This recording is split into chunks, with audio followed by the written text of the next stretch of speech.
இதுதான் அவருடைய கொள்கை ரீதியாக எந்த இடத்திலையும் ஒரு நட்புறவு மலர்ந்ததாக தெரியவில்லை.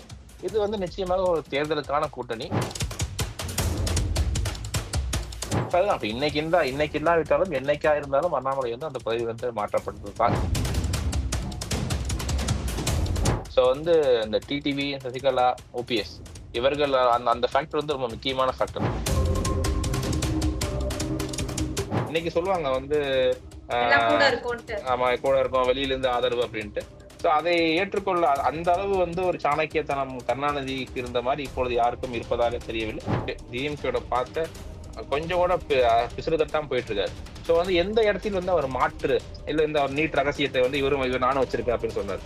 ஸோ அதனால எப்படி அதெல்லாம் பண்ண முடியும் அப்படிங்கிறது அந்த சிந்தனையை மக்கள் நிச்சயமா கொண்டு போவாங்க. இந்த சிந்தனை எல்லாரையும் தாண்டி டிஎம்கே மக்கள்கிட்ட கொண்டு போவாங்க. ஏன்னா விஜயாலும் பாதிக்கப்படக்கூடாது என்பதற்காக டிஎம்கே அவருடைய மிகப்பெரிய கட்டமைப்பான அந்த மீடியா வச்சு நிச்சயமா எடுத்துட்டு போவாங்க.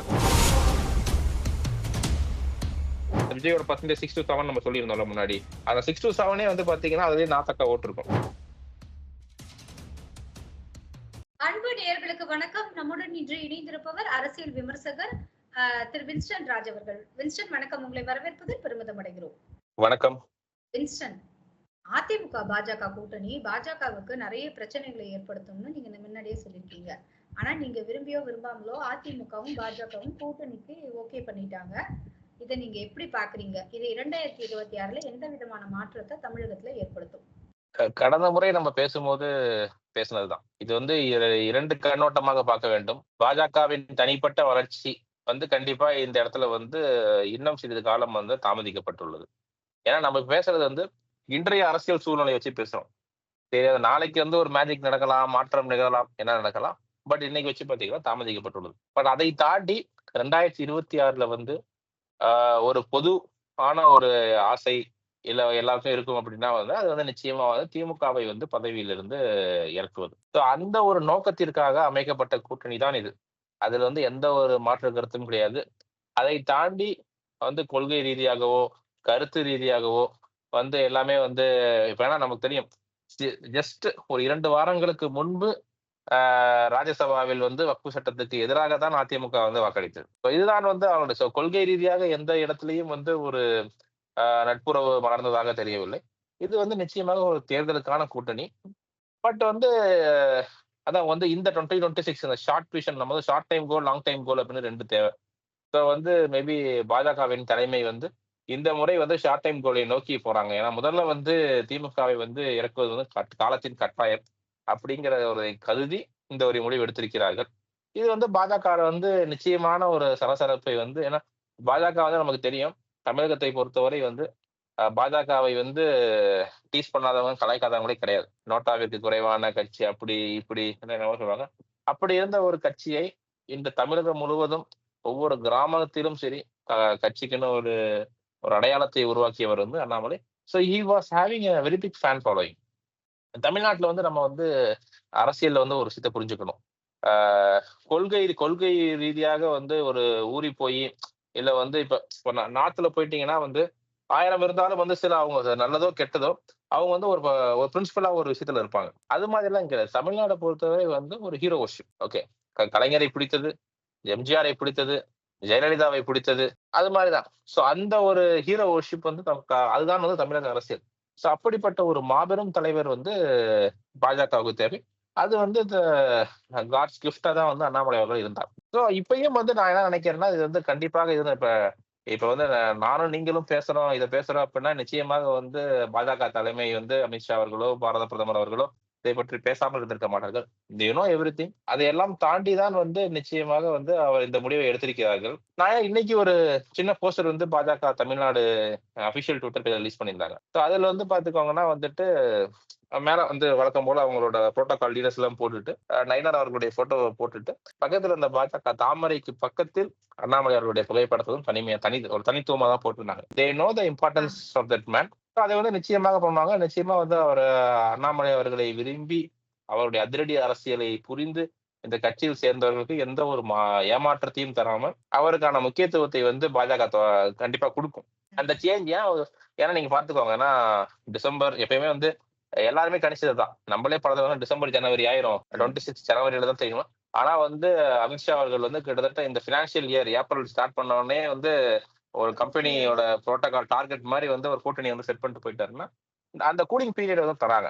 ஸோ வந்து நிச்சயமாக வந்து மக்களுக்கு வந்து எப்படி ஓகே அந்த அண்ணாமலையோட ஃபாலோவர்கள் வந்து எந்த இடத்துலையும் வந்து ஏமாற்றப்படக்கூடாது. அதற்குள்ள அவருக்கு ஒரு முக்கியத்துவத்தை கொடுத்து அந்த ஃபேஸ் ஆஃப் கிரவுண்ட் ஏன்னா நமக்கு லெவல்ல தெரியும் 2 பேர்கிட்டயுமே ஒரு டிஃபரன்சஸ் ஆஃப் ஒப்பீனியன்லாம் செட்டில் டவுன் ஆகணுங்கிறதுக்கான இந்த பீரியடா? நிச்சயமாக, நிச்சயமாக. நீங்க பாருங்க ஏன்னா வந்து பாஜகவின் தொண்டர்கள் இப்ப வந்து அந்த ஏமாற்றம் வந்து எல்லாருக்கும் இருக்கும். ஆனா அதை தாண்டி வந்து நம்ம ஒரு விஷயத்தை ஏத்துக்கணும்னா, இப்ப வந்து மகாராஷ்டிரா தேர்தல் வந்து அண்மையில நடந்து முடிந்த தேர்தல். பட்னாவிஸ் வந்து அவங்க CM candidate. But Fadnavis was not a state president of Maharashtra BJP. So அதை தான் வந்து ஸோ வந்து அங்க அவர்களுடைய அந்த iconic face of the party என்பது வேறு. ஸ்டேட் பிரசிடென்ட் என்பது வந்து இட்ஸ் அ டைனமிக் பொசிஷன். மற்ற கட்சிகள் மாதிரி அண்மையில வந்து பாராளுமன்றத்தில் வந்து அமித்ஷா அவர்கள் வந்து ஒரு அரசியல்வாதிக்கு வந்து ஒரு பதில் கொடுத்தார். நீங்க வந்து இவ்வளவு பெரிய கட்சிங்கிறீங்க, அவ்வளவு காசு வச்சிருக்கீங்க. ஆனா வந்து ஒரு நேஷனல் பிரசிடென்ட்டை வந்து தேர்ந்தெடுக்க முடியலையே அப்படிங்கும் போது அவர் வந்து பதில் சொல்றார். நாங்க வந்து உங்களை மாதிரி வந்து கட்சி இது கிடையாது. 30 வருஷம் ஆனாலும் நீங்க தான் கட்சி தலைவர். நாங்க அப்படி கிடையாது அப்படின்ட்டு. அதுதான் அப்ப இன்னைக்கு இல்லாவிட்டாலும் என்னைக்கா இருந்தாலும் அண்ணாமலை வந்து அந்த பதவி வந்து மாற்றப்பட்டிருப்பார். கண்டிப்பா மாற்றப்பட்டிருப்பார். இதை புரிந்து தெரிந்துதான் அண்ணாமலை பல பல வருஷம் பேசுகிறார். பொதுவா 1 மாசத்துக்கு முன்னாடி 2 மாசத்துக்கு முன்னாடி பேச 1 வருஷத்துக்கு முன்னாடி 2 வருஷத்துக்கு முன்னாடியே சொல்லிட்டு இருக்காரு. இந்த பதவி அப்படிங்கிறது இது dynamic. But icon of the party அவர்தான். அதான் நம்ம முன்னாடி சொன்ன மாதிரி இப்ப சிவராஜ் சௌகான் எப்படி எம்பில இருந்தாரு. இப்ப வந்து பட்னாவிஸ் எப்படி மகாராஷ்டிரா இருக்காரு. குஜராத்துக்கு எப்படி மோடிஜி இருந்தார். அப்படிங்கிற மாதிரிதான். இப்ப மோடிஜி எவ்வளவு நாள் வந்து இப்ப குஜராத்ல வந்து ஸ்டேட் பிரசிடண்டா இருந்தாரு. இல்ல எங்க இருந்தார். சோ அது மாதிரிதான். அந்த அந்த iconic face of Annamalai will be always there for BJP Tamil Nadu. அவங்க அதை வந்து அந்த அந்த எல்லா அந்த இஷ்யூஸ் எல்லாம் சால்வ் பண்ணி அதை அந்த இம்பார்ட்டன்ஸ் அவர் கொடுத்து அவரை வந்து அந்த ஐகானிக்கா வச்சுட்டு கண்டிப்பா பார்ட்டியை மூவ் பண்ணுவாங்க. 2026 தேர்தல் வரை எந்த இருக்க சின்ன சின்ன சலசலப்புகள் எல்லாம் வந்து நெக்ஸ்ட் 1 or 2 monthsல வந்து செட்டில் டவுன் ஆயிரும். ஸோ அவங்களோட அந்த டார்கெட்டை நோக்கி அவங்க செல்வார்கள் என்பதுதான் இப்போதைய நம்பிக்கை. ரொம்ப டீடைல்டா ஒரு விஷயம் சொல்லியிருக்கீங்க. இந்த 2026 பாஜக அதிமுக கூட்டணி வந்து திமுகவுக்கு எந்த மாதிரியான ஒரு டஃப் ஃபைட் கொடுக்கும்னு எதிர்பார்க்குறீங்க களத்துல? ஒரு மிகப்பெரிய போட்டி இருக்கு. ஏன்னா நம்ம வந்து எல்லாருமே கணித்ததுதான். ஏன்னா வந்து ஒரு நியாயமாக வந்து ஒரு கட்சி சார்பு இருந்தாலும் பரவாயில்லை. நியாயமாக வந்து களத்தையும் தேர்தலையும் பார்க்க எல்லாருமே என்ன கணிச்சாங்கன்னா, இவங்க எல்லாம் தனித்தனியா 4 நம்மளே நேரத்துல பேசியிருக்கோம். 40 மார்க் பாஸ் மார்க் வந்து 25 மார்க்கா 20 மார்க்கா ஆக்கிருவாங்க அப்படின்ட்டு. சோ அப்படிப்பட்ட களத்துல இருந்து மிக ஒரு இன்ட்ரெஸ்டிங்கான ஒரு இடத்துக்கு தான் 2026 தேர்தல் போகுது. ஸோ வந்து நம்ம வந்து 2024 லோக்சபா எலெக்ஷன் எடுத்து பார்த்திருந்தோம்னா, இவங்க என்டிஏ கூட்டணி இப்ப இருக்க என்டிஏ கூட்டணி வந்து ஏடிஎம்கே அண்ட் பிஜேபி ஒன்னு சேர இருந்திருந்தாங்கன்னா நிறைய இடத்துல வந்து அவங்க வின் பண்ணியிருந்திருக்கலாம். 10க்கும் மேற்பட்ட சீட்டுகள் ஜெயிச்சிருந்திருக்கலாம். ஸோ அப்படிப்பட்ட இடத்துல வந்து நமக்கு பாருங்க இந்த ரெண்டு கட்சிகள் சேர்றது வந்து ஏன்னா 18% என்டிஏவோட ஓட் பர்சன்டேஜ் வந்து 18%. ஸோ அந்த 18% வந்து கண்டிப்பா ஏடிஎம்கே ஓட்டுமே கொஞ்சம் இருக்கும். ஸோ அந்த அதனால அப்படியே வந்து அவங்க வந்து 2022 இருந்தாங்க. ஸோ அந்த 20+18 வந்து பாத்துக்கோங்க. நிச்சயமா வந்து அந்த ஓட்டு வந்து சேர்றதுக்கான வாய்ப்பு இல்லை. மேபி விஜய் வந்து ஒரு 1% எடுக்கலாம். ஆனா இது வந்து திமுகவிற்கு எந்த அளவுக்கு செல்லும் அப்படிங்கிறதுக்கான வாய்ப்பு மிக மிக குறைவு. ஸோ அப்படி இருக்கும்போது ஆல்மோஸ்ட் ஒரு 36, 37 ஒரு ஆவரேஜா வச்சுக்கோங்க. 35% ஓட்டு வந்து இவங்க வந்து கன்சாலிடேட் பண்ணியிருக்காங்க. இந்த ஒரு அலையன்ஸ் ஃபார்ம் பண்ணது மூலமா. அதை தாண்டி வந்து ஆன்டி இன்குபன்சி வந்து நிச்சயமாக வந்து மக்களிடத்தில் பெரிதமா இருக்கிறது. அதுல வந்து அவங்க என்னதான் மீடியாவை வச்சு அந்த யூடியூப் ரீல்ஸ் எல்லாத்தையும் வச்சு மறைச்சாலும் மக்கள் வந்து நிறைய இடத்துல வந்து அந்த ஆன்டி இன்குபன்சி ஃபேக்டர் இருக்கு. அந்த ஆன்டி இன்குபன்சி ஃபேக்டரும் வந்து நிச்சயமாக சேரும். இதை தாண்டி வந்து இன்னும் இப்ப இந்த எக்ஸ் ஃபேக்டர் இந்த விஜய் அவர்கள் வந்து இந்த அதிமுகவில் இருக்கும் திமுக கூட்டணியில் இருக்கும் சில கட்சிகளோட வாக்குகளை வந்து பிரிப்பதற்கான வாய்ப்பு இருக்கிறது.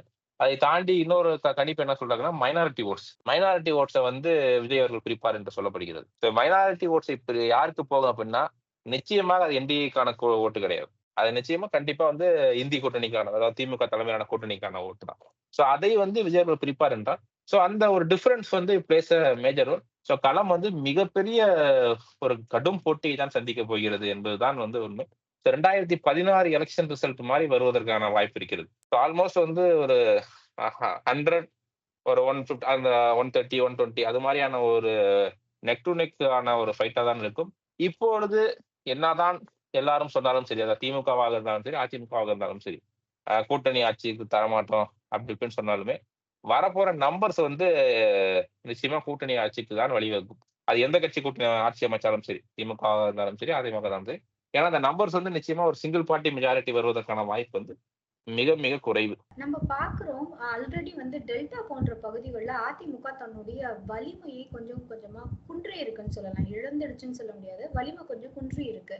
இந்த சூழ்நிலையில டிடிவி அவர்கள் வந்து இந்த அதிமுகவை சின்னங்களையோ மற்றதையோ பயன்படுத்தக்கூடாதுன்னு போடப்பட்ட அந்த கேஸ் வந்து வாபஸ் வாங்கப்படுது. அவர் இன்று வந்து மீட் செஞ்சிருக்காருன்னு சொல்றாங்க, ஊடகங்கள்ல செய்தி வருது. இதை தொடர்ந்து ஓபிஎஸ் அவர்களும் போய் சந்திப்பதற்கு வாய்ப்பு இருக்கா? ஓபிஎஸும் டிடிவியும் அதிமுகவோட இணைந்து பயணிப்பாங்களா இந்த சந்திப்புகளின் மூலமாக? ஒருங்கிணைந்த அதிமுகவால் மட்டும்தான் வந்து ஒரு மேஜிக்கை கிரியேட் பண்ண முடியும். நீங்க சொன்ன மாதிரி தான், டெல்டாலையும் சரி, சவுத் டீப் சவுத்லயுமே சரி. ஸோ வந்து இந்த டிடிவி, சசிகலா, ஓபிஎஸ் இவர்கள் அந்த அந்த ஃபேக்டர் வந்து ரொம்ப முக்கியமான ஃபேக்டர். தோ இட் இஸ் ஒரு கம்யூனிட்டி சார்ந்த ஒரு வாக்குகளாக இருந்தாலும் அது வந்து ஒரு மிக முக்கியத்துவம் வாய்ந்த ஒரு வாக்குகளாக இருக்கும். ஸோ அந்த வாக்குகள் சேர்ந்தால்தான் அதிமுகவிற்கு பலம் என்பது வந்து நிச்சயமா உண்மை. ஸோ இந்த இடத்துல வந்து நம்ம முன்னாடி பேசணும், 2026 வந்து எல்லாரையும் தாண்டி ஒரு ஆசிட் டெஸ்ட் யாருக்குன்னு பாத்தீங்கன்னா எடப்பாடி அவர்களுக்கு தான். 2026 வந்து அவருக்கு தோல்வியை வந்து அவருக்கு வந்து ஒரு மிகப்பெரிய அடியாக தான் இருக்கு. ஸோ 10 தோல்வி 12 தோல்விலாம் பேசிட்டு இருக்க முடியாது 2026 தோல்விக்கு பிறகு. கட்சி வந்து பலவாறு உடையும். ஸோ அதையெல்லாம் வைத்து பார்க்கும்போது அவருடைய அந்த ஒரு ஸ்ட்ராங் மைண்ட் செட்ல இருந்து அந்த இறங்கி அவர் வந்து நிச்சயமாக எல்லாரையும் அரவணைத்து செல்வார். இதை வந்து 2021லயே வந்து அமித்ஷா அவர்கள் வந்து வலியுறுத்தினார் என்பது வந்து பல ஊடகங்கள் வழியாக தெரிந்தது. அப்பயே வந்து அவரை தான் சொன்னார், இந்த ஃபார்முலா தான் இன்ட்ரோடியூஸ் பண்ணாரு. இப்ப 2021 டைம்ல வந்து இபிஎஸ் அவர்கள் வந்து அதை ஏத்துக்கல. அப்கோர்ஸ் ஓபிஎஸ் அப்ப கூட இருந்தாரு, டிடிவி சசிகலா மட்டும்தான். பட் இப்போ வந்து இன்னும் அதை விட அதிகமான பிளவு இருக்கும்போது இந்த பிளவை சரி செய்ய வேண்டிய கட்டாயத்தில் வந்து நிச்சயம் அதிமுக இருக்கிறது. ஸோ நீங்க சொன்ன மாதிரி டிடிவி, ஓபிஎஸ் அண்ட் சசிகலா இவங்க சேரும் போது பிளஸ் பிஜேபி சேரும். பிஜேபி வந்து சவுத்ல இருந்து நல்ல ஸ்ட்ராங்கா இருக்காங்க. அவங்க எல்லாம் சேரும் போது நிச்சயமாக அவங்களோட இந்த ரொம்ப வீக் பாயிண்ட்னு சொல்லக்கூடிய எல்லா இடங்கள்லயுமே வந்து வலிமையாக இருப்பார்கள். திமுக மற்றும் திமுக கூட்டணிக்கு ஒரு மிகப்பெரிய கடும் போட்டியை வந்து இந்த ஒரு ஒருங்கிணைந்த என்டிஏ வந்து கொடுக்கும் என்பதில் வந்து எந்த ஒரு மாற்று கருத்தும் இல்லை. இந்த ஒருங்கிணைந்த என்டிஏ அப்படின்னு சொல்லும்போது இதுல எஞ்சி இருக்கிற கட்சிகளான அதாவது நம்ம வாசன் அவர்களுடைய தமிழ் மாநில காங்கிரஸாக இருக்கட்டும், இல்லைன்னா பிஎம்கே அவங்களாக இருக்கட்டும், அந்த இடத்துல ஒரு ரோல் பிளே பண்ணியிருக்காங்க 2024ல. ஸோ இவங்களை எப்படி அகாமடேட் பண்ண போறாங்க இந்த கூட்டணி? நிச்சயமாக வந்து இவங்க அகாமடேட் பண்றதுக்கான எல்லா ஒரு இடம் இருக்குல்ல. 237 வாசன் அவர்கள் வந்து ஒரு மிகப்பெரிய ஷேர் கேட்க போறது கிடையாது. ஏன்னா அவர் வந்து இஸ் a வெரி ஜென்டில். அவர் எவ்வளவு கேட்பாரு அப்படிங்கிறது ஒரு 2 சீட்டோ 3 சீட்டோ கேட்பார். ஸோ அவர் அகாமடேட் பண்றது ஒரு பெரிய இஷ்யூவா அவங்களுக்கு இருக்காது. பிஎம்கே வந்து பாத்தீங்கன்னா பிஎம்கேக்கு வந்து I think though they are trying different options. DMK அலையன்ஸ்ல வந்து இதுக்கு மேல வந்து பிஎம்கே வந்து உள்ள போகுமா அப்படிங்கிறதுக்கான வாய்ப்பு வந்து ரொம்ப ரொம்ப கம்மி. ஏன்னா அவங்கள வந்து அங்க வந்து அகாமடேட் பண்றதுக்கு வந்து டிஎம்கே டீம், டிஎம்கே ஆல்ரெடி வந்து பல ஒரு கூட்டணி இருக்கிற கூட்டணி கட்சிகளை வச்சிருப்பாங்க. இன்னொன்னு இப்ப டிஎம்கே ஏடிஎம்கே 2 பேருக்கும் என்ன ப்ரெஷர் அப்படின்னா, அந்த அவங்க ட்ரை பண்ணுவாங்களா அந்த சிங்கிள் 117 அப்படிங்கிற மேஜிக் ஃபிகரை வந்து அவங்க தனியா அச்சீவ் பண்றதுக்கான சீட்டை அவங்க கண்டிப்பா நிக்க ட்ரை பண்ணுவாங்க. அட்லீஸ்ட் 150 சீட் வச்சுக்கோங்க. இந்த 150 சீட்டை வந்து அவங்க வந்து வச்சுட்டு மீதி இருக்கிற 84 சீட்ஸ் தான் வந்து அவங்க வந்து மத்த கூட்டணி கட்சி கொடுப்பாங்க. ஆமா, கண்டிப்பா. ஏன்னா வந்து அவங்க நிக்கிறதே வந்து 120 நின்னாங்க அப்படின்னா 90 100ன்னு ஜெயிச்சாங்கன்னா 100% தானே. இன்னைக்கு சொல்லுவாங்க வந்து ஆமா கூட இருக்கும் வெளியில இருந்து ஆதரவு அப்படின்ட்டு. சோ அதை ஏற்றுக்கொள்ள அந்த அளவு வந்து ஒரு சாணக்கியத்தனம் கருணாநிதிக்கு இருந்த மாதிரி இப்பொழுது யாருக்கும் இருப்பதாக தெரியவில்லை. மற்ற கட்சிகளும் வந்து அப்போ அவர் சொன்னதை கேட்டுட்ட சுச்சுவேஷன்ல இப்பயும் கிடையாது. ஏன்னா அப்ப வந்து 2006ல வந்து காங்கிரஸ்க்கு வந்து இவங்களோட சப்போர்ட் தேவைப்பட்டுச்சு. ஸோ அப்படிப்பட்ட சுச்சுவேஷன் இப்ப கிடையாது. ஸோ அதனால வந்து பிஎம்கேக்கு வந்து எனக்கு தெரிஞ்ச இப்ப இருக்கிற ஒரே straight option still they are in NDA. I hope they will continue.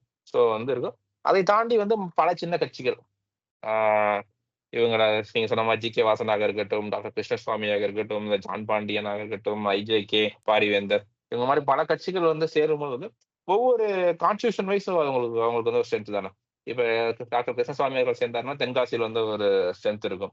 இப்ப வந்து இவர் பச்சமுத்து அவர் ஐஜேகே, பாரிவேந்தர் அவர்கள் சேர்ந்தாங்கன்னா அந்த பெரம்பூர் பில்ட் அந்த பக்கம் வந்து ஒரு ஸ்ட்ரென்த் இருக்கும். இது மாதிரி வந்து அந்த கால்குலேஷன் தான், அந்த பர்சன்டேஜ் கால்குலேஷன் தான்.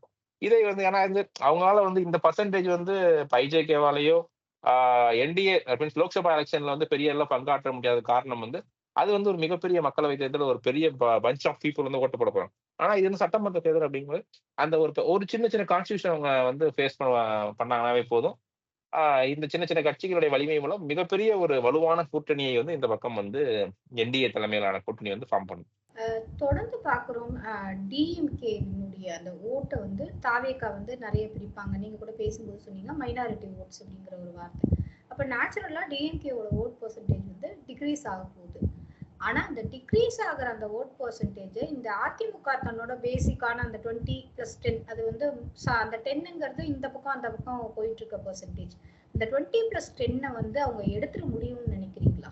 இல்ல ஃபர்ஸ்ட் வந்து டிவிகே வந்து பாத்தீங்கன்னா அது அவங்க வந்து மேபி முன்னாடி சொன்ன மாதிரி அந்த லீடர்ஷிப் மட்டும்தான் வந்து ஒரு மாற்றே தவிர அவங்க சொல்ற எடுத்து உரைக்கிற விஷயங்களோ சரி, செயல்படுத்துற திட்டங்களோ சரி, இல்ல வந்து அவங்க வந்து செயல்படுத்துறேன்னு சொல்லக்கூடிய விஷயம் எதுவுமே வந்து புதுசு கிடையாது. ஜஸ்ட் ஆஸ் லைக் வந்து டிஎம்கே. நீங்க வந்து சித்திரை திருநாள் வாழ்த்துக்கள்னு சொன்னதுல ஆரம்பிச்சு, வக்ஃபுல போயிட்டு இன்னைக்கு வந்து இன்னும் அவர் போட்ட கேஸ் வந்து விசாரணைக்கே வராவிட்டாலும் சரி, ஸ்டிக்கர் ஒட்ட நினைப்பதில் ஆசையுடைய இருவரை எல்லாத்துலயுமே வந்து அவர் வந்து ஒரு டிஎம்கே அப்படியே டிஎம்கேயோட பார்த்த கொஞ்சம் கூட பிசுறு தட்டாம போயிட்டு இருக்காரு. சோ வந்து எந்த இடத்தில் வந்து அவர் மாற்று இல்ல இந்த நீட் ரகசியத்தை வந்து இவர் நானும் வச்சிருக்கேன் அப்படின்னு சொன்னாரு. சோ அதனால எப்படி வந்து அதெல்லாம் வந்து பண்ண முடியும் அப்படிங்கிறது வந்து அந்த சிந்தனையை வந்து மக்கள் வந்து நிச்சயமா கொண்டு போவாங்க. இந்த சிந்தனையை வந்து எல்லாரையும் தாண்டி டிஎம்கே மக்கள்கிட்ட கொண்டு போவாங்க. ஏன்னா விஜயால வந்து பாதிக்கப்படக்கூடாது என்பதற்காக டிஎம்கே அவர்களுடைய மிகப்பெரிய கட்டமைப்பான அந்த மீடியா வச்சு நிச்சயமா எடுத்துட்டு போவாங்க. சோ அதை தாண்டி வந்து எஸ் அவருடைய ரசிகர்கள் என்ன இருந்தாலும் சரி இந்த தலைவை வந்து நம்ம வந்து விஜய்க்கு தான் ஓட்டு போட்டணும்னு நினைப்பாங்க. அதை வந்து அவங்க வாட் எவர் தே டூ. ஆனா அந்த அப்படி ஒரு ட்ரஸ்டபுளான ஒரு ரசிகர்களை வந்து வைத்திருக்கிறார். எந்த ஒரு அவன் என்ன சரியா தப்பா அப்படிலாம் சிந்திக்கலாம் மாட்டாங்க. ஓகே விஜய் சொல்லிட்டாரு. இன்னைக்கே நான் வந்து எனக்கு தெரிந்த ஒரு சில பேர்லாம் வந்து தாவேக்கா இன்னைக்கு உச்சநீதிமன்ற இந்த வக்ஃபுக்கு எதிரான ஒரு தீர்ப்பு வந்து விஜய் அவர்களுடைய வெற்றி அப்படின்லாம் வச்சிருக்காங்க. அவங்க வந்து ஏதாவது லைட்டா எங்கேயாவது போயிட்டு சரி விஜய் அதுல என்ன பண்ணாரு? ஆமா ஒரு வழக்கு போட்டு அந்த அந்த வழக்கு விசாரணைக்கு வந்துச்சா? அதுல யாரு வந்து வழக்கறிஞர் அப்படிலாம் எதை பற்றியும் அவர் வந்து பண்ண கிடையாது. இவர்களை தெரிந்து புரிந்துதான் விஜய் அவர்களும் வந்து செயல்படுத்தாரு. நம்ம என்ன சொன்னாலும் கேட்க தான் போறாங்க அப்படிங்கிறது தெரிய போகுது. சோ வந்து அப்படிப்பட்ட ஒரு சின்ன பெர்சன்டேஜ் ஆஃப் ஓட்ஸ் வந்து அவர் கண்டிப்பா இருக்கும். அது மேபி 5, 6, 7% இருக்கலாம். அதை தாண்டி இந்த ஆசிலேஷன் ஓட். இந்த ஆசிலேஷன் ஓட் வந்து பாருங்க, மாற்று இப்ப இதோ கமலஹாசன் எடுத்துக்கலாம். கமலஹாசன் என்ன இருந்தாலும் சரி, அவர் ஒரு மாற்று தான் வச்சாரு. திராவிடம்னு கிடையாது. இதான் ஒரு மையம் அப்படின்றது. இந்த பக்கம் வந்து சீமான் அவர்கள். சீமான் அவர்களும் அப்படித்தான். அவர் கம்ப்ளீட்டா வந்து ஒரு தமிழ் தேசியம். அப்படிங்கிற மாரியான அந்த ஒரு எந்த ஒரு மாற்றுமே இல்லாம திமுக பேசும் அதே மொழியை இவரும் பேசிக் கொண்டிருக்கிறார் என்றால், அப்ப வந்து இவர் வந்து மக்கள் மாற்றாக நினைக்க மாட்டாங்க. ஒன் மோர் ஃபோர்ஸ் மேபி அவரோட அந்த ஐகானிக் ஃபேஸ் மூலமா விஜய் தமிழகத்தின் ஏன்னா இப்ப மத்தவங்க பார்த்துக்கோங்க. இப்ப நீங்க சீமான் சொல்ற மாரி தான். அவர் வந்து தெரு தெருவா போய் தொண்டத்தின் கத்தி கத்தி கத்தி அவர் முகத்த வந்து மக்கள்ட்ட காட்டணும். ஆனா விஜய் அப்படி தேவை கிடையாது. ஏன்னா விஜய் எல்லாருக்கும் தெரியும். அந்த ஒரு சினிமா பின்புலம் வந்து அவருக்கு வந்து ஒரு மிகப்பெரிய பிளஸ் பாயிண்ட். அதை பயன்படுத்தி மேபி அப் டு 10% அவர் வாங்குவாரு. இந்த 10% என்னோட ஒரு சின்ன கால்குலேஷன் படி பார்த்தீங்கன்னா, ஒரு 2 to 3% வந்து டிஎம்கேயோட ஓட்டா இருக்கலாம். சாரி ஏடிஎம்கேயோட ஓட்டா இருக்கலாம். மீதி 7% ஓட்டு வந்து டிஎம்கேயோட ஓட்டாக தான் இருப்பதற்கான வாய்ப்பு அதிகம். அப்ப நாத்தாக்கா இதுல வரலங்கிறீங்களா? நாத்தாக்கா ஓட்ட வந்து டோட்டலாவே வந்து அவர் வந்து 50% மோஸ்ட் 50% வந்து அதை எடுத்துருவாரு.